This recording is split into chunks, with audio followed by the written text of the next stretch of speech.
I have been waiting in great anticipation for this week. This is the week right around May 15 when all of the warblers come back through northwest Wisconsin. And one of my favorite birds is the golden-winged warbler. I'm in the northwest sands of northwest Wisconsin, and I'm looking for the golden-winged warbler. So this is a species that northwest sands region of Wisconsin is very important to. About some estimate 25% of the world's population of golden-winged warblers nests here. And it's a very easy bird to find here. Sometimes they're very densely packed into certain areas where the habitat is good. And right now, it's the 16th of May, and the spring warbler migration has just hit with full force and is timed beautifully with this sort of eruptive hatch of midge flies. And these are attracting warblers that are moving along these small oaks and along the edges of wetlands.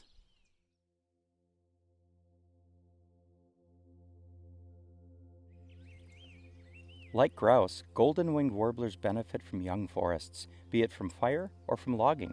While much of the northwest sands are a managed forest landscape with miles and miles of logging roads, the same landscape is incredibly wild and often without people. In his Sand County Almanac, Aldo Leopold wrote of poor land often being rich country, and vice versa. This is especially true of the northwest sands' vast, wild country, often poor in soil, but remarkable in wildlife diversity. This land has character. Thus, the heart of golden-winged warbler country is just that, rich country. Fully in the pulse of the ecological tension zone, golden-winged warblers live in a wondrously diverse ecosystem with strong northern influences. Northwest Wisconsin is known for its role as the epicenter of trumpeter swan recovery in the Great Lakes region, and it is home to abundant populations of bald eagles and wolves. Swans, eagles, wolves, all three of these iconic northern species have made a terrific recovery from the brink of extinction to being a valuable and integral part of the functioning land organism. It is likely that this same country holds the key to the very survival of a fourth iconic species, the golden-winged warbler, a bird that sees both jaguar in winter and wolf in summer, a bird that leaves the land of the ornate hawk eagle to breed in the land of the American bald eagle. With mosaics of wetlands, prairies, forests, and brushlands, there is no place I would rather be as warblers return to northern Wisconsin from the tropics. I think the golden-winged warbler would agree.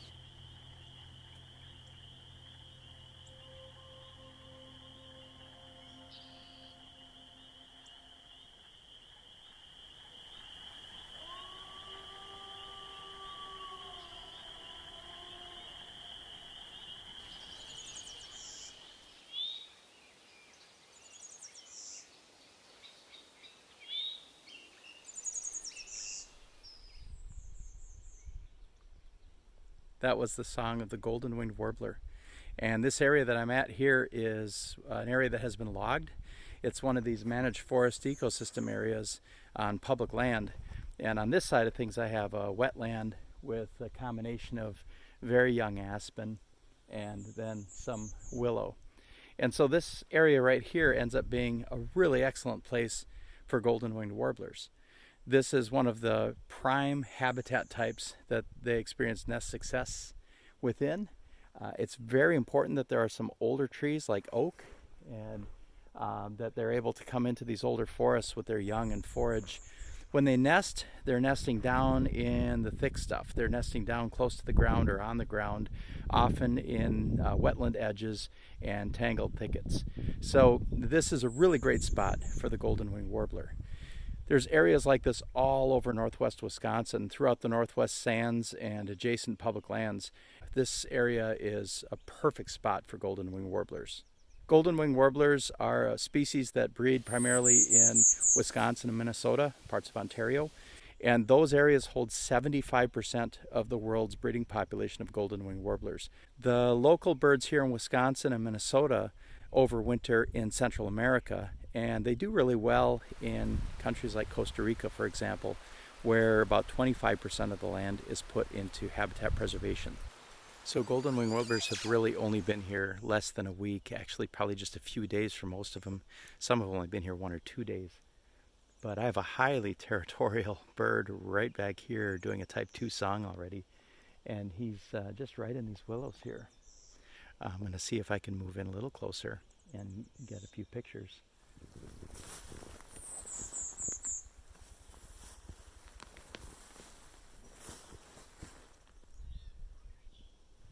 So right there is a golden-winged warbler, and the photographic challenge is a lot steeper than the blue-winged warbler, and the biggest reason is that they're inhabitants of places that have a lot more tall structure. So even though I'm on an edge, he's spending more time up in the aspen and less time down in the brush. But there's that classic song, Golden-winged Warbler song. And you may have noticed there was a ruffed grouse in the background as well. Ruffed grouse and golden-winged warbler go nicely together. So I've got a better angle on the golden-winged warbler, and I'm really excited about it. Just got into these little short aspen here, followed them through, and look where I ended up actually. This is really pretty amazing. It kind of tells the whole story, doesn't it? Logging can be an important part of golden-winged warbler conservation when done correctly. Oh, look at this.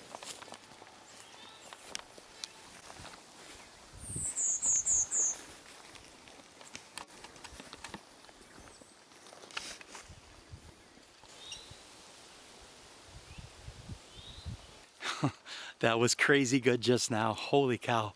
A little unanticipated. I fought hard. I got through a lot of thick stuff, and finally this warbler got right out to the edge of the logged area, and I was able to get one really neat series where he was foraging on these little flowers that are blooming, little fuzzy flowers that had insects in them, and that warbler went to town, got a few morsels out of there, and gave me a great show. So here's those images right here, and I'm going to try to find an easier golden-winged warbler to work with.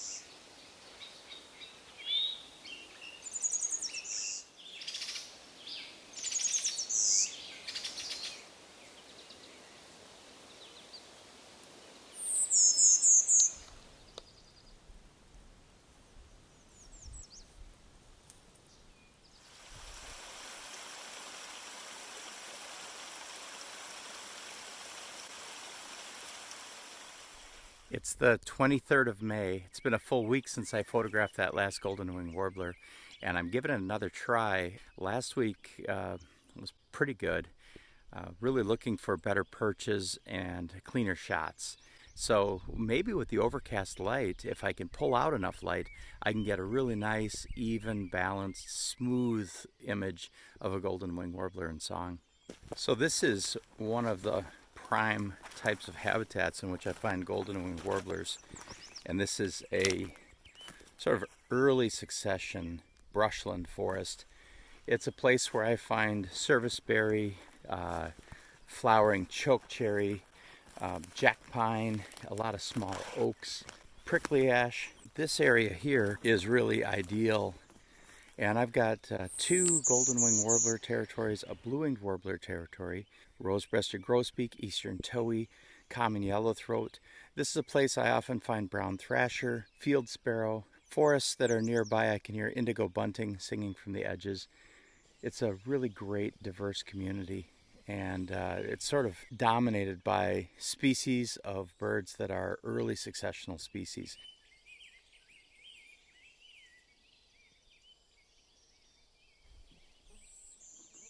Sometimes the work week and Mother Nature don't necessarily agree, and in this case I've got some pea soup sky, but I'm going to try to balance this out and get a nice even background with a singing golden-winged warbler. I've been studying some of the singing perches, and I'm just going to try to make it work. He gets up there pretty high sometimes, but he's been hitting a couple of the lower trees, including one little jack pine, and then kind of getting out onto the very tip of a couple of these smaller leafy trees. I'm within about 100 meters of where I got some really great pictures a couple of years ago. These images of the golden-winged warbler in this beautiful sun were taken about 1 week ahead of where I am right now, a couple of years back. So this spot right here is really great for golden-winged warblers, and I'm pretty sure I can make it happen again.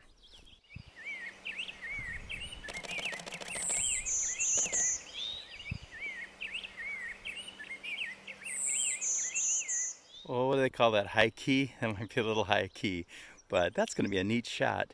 I'm going to go vertical. I'm going to take out the branches to the side and get it isolated. See what I can do to kind of work the magic with it, but I think I just got something that's pretty unique.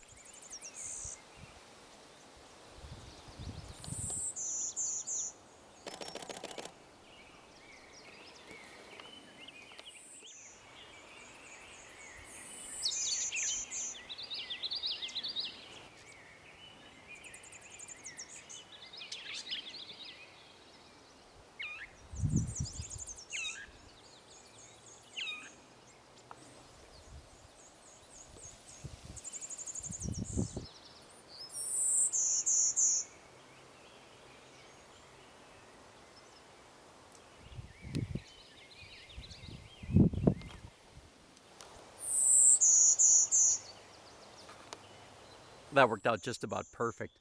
Had to make a choice between do I film or do I photograph, and I think I hit it just about right. Sometimes I should have been photographing when I was filming, and sometimes I should have been filming while I was photographing, but you know, you can't do it all at once, and I'm really happy with what just happened here.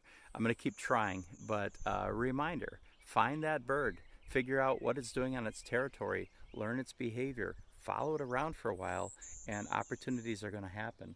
This golden-winged warbler is singing just right over here. Any second he's going to come back through. I want to film this before the emotion bleeds off. This is, I think I got my second shot here. Redemption. That is the perch. He came back to it, and I nailed the shot, I think. It looks like the focus on the eye is critical, and the bill is sharp, and the feathers are looking good. Look at this. He's just singing right there. It's pretty spectacular.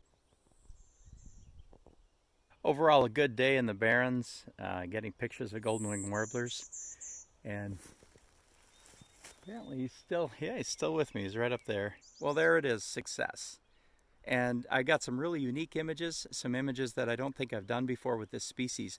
And if you look at previous year's images and this year's images, you find that the images vary quite a bit based on light, based on the behavior of the bird and the habitat that it's in. So it's an endless opportunity to photograph a bird, to get to know the bird, and photograph it through its seasons and its personalities. I find the bird by looking for its habitat, and then by recognition of its song. From there, I follow the bird carefully and unobtrusively through its environment until the bird becomes somewhat used to me. And then I start working the perches, photographing its favorite perches, and ultimately getting images that are very pleasing to me and hopefully to you too. I hope you've enjoyed this little adventure with me, photographing the golden-winged warbler.